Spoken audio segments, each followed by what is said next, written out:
पश्चिम चंपारण में बिहार के उप मुख्यमंत्री तेजस्वी यादव का दौरा। आपको बता दें, 2 दिवसीय दौरे पर बिहार के उप मुख्यमंत्री तेजस्वी यादव जो पहुंचे पश्चिम चंपारण, जहां सबसे पहले टूरिस्ट अमवा मन का निरीक्षण किया। साथ ही साथ बोट पर सवार होकर उप मुख्यमंत्री तेजस्वी यादव ने पर्यटकों के बनाए गए झील का गहराई से निरीक्षण किया। मौके पर पश्चिम चंपारण जिला अधिकारी कुंदन कुमार, पुलिस अधीक्षक उपेंद्र नाथ वर्मा, एमएलसी इंजीनियर सौरभ कुमार सहित पार्टी के सैकड़ों कार्यकर्ता मौजूद रहे। बिहार के उप मुख्यमंत्री तेजस्वी यादव को देखने के लिए भारी भीड़ उमड़ पड़ी। आपको बताते चले, 2 दिन के दौरे पर हैं बिहार के उप मुख्यमंत्री तेजस्वी यादव, जो सबसे पहले अमवा मन पहुंचे।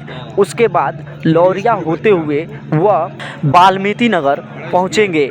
उसके बाद वह रात्रि वहीं पर विश्राम करेंगे और सुबह होते ही वाल्मीकि नगर जंगल का सफारी करते हुए वापस बेतिया पहुंचेंगे।